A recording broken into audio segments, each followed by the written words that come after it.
Welcome to the Metal Prognosis. My name is Lee, and on today's video, we're doing something slightly different. I have a bunch of my boost pedals here.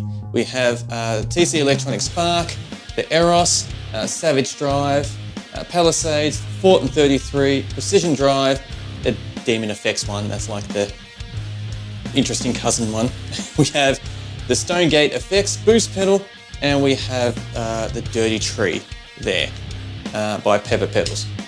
Lots of really cool pedals in their own regards, but what I thought would be cool is let's put them back to back. So I plugged all these plugged them in one at a time, into my Orange Dark Terror over there, and I recorded a heap of guitars, and I've spent a fair few hours going through and doing all those. So I doubled up on every different guitar, and I have I think it's a 3.5 minute jam-ish, maybe just over 3 minute jam, of changing every boost, every different 4 bars of the track there.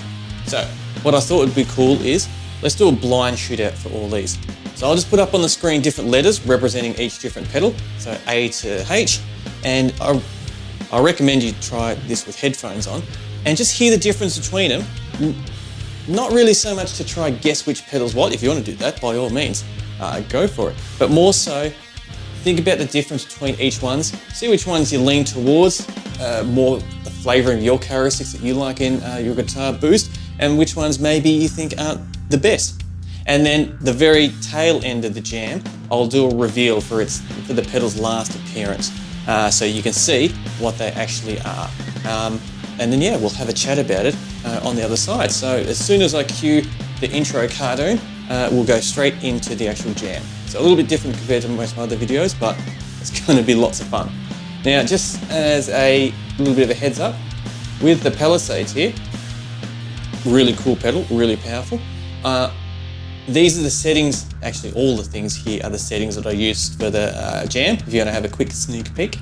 But as you can see, I didn't have any gain running through here. So I only use it because the distortion on this pedal is phenomenal. But I really wanted to try utilize it mostly for its boosting aspects, to kind of equal in with the rest of them, not to really push the distortion part, because we've got the distortion coming out of the Orange Dark Terror there. So let's cue this cartoon intro, have the jam, and then we'll have a chat about it on the other side.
Time for some final thoughts of pairing up all my boost pedals back to back, running through the Orange Dark Terror.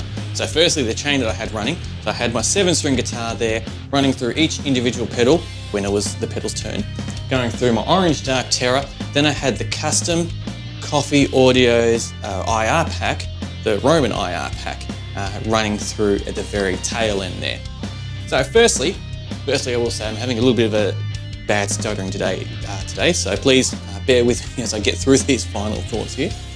So firstly, I was kind of wondering how the best way and how to approach this, and I decided I'll grab an already song that I've composed and put together and already done, and just every 4 bars, just change each individual pedal, and that's it, and have them kind of in a rotation that way. That way we should be able to get, and I think we did, get a really good grasp of each individual one as they were running through the song there. And plus, it was heaps of sort of fun playing that song as well. But definitely keen for some of your thoughts. So what were some of the highlights that you had and some of the things that really stood out that you didn't think that were going to, that did while you were listening? Because I'm about to share some of my highlights with you now. So one of them, the biggest one, I think would have to be the Spark by TC Electronics. The few times I've used this pedal on the channel, I've always enjoyed it, it's always been decent, but I didn't realise how good it was when put back to back with all these other big beast pedals here.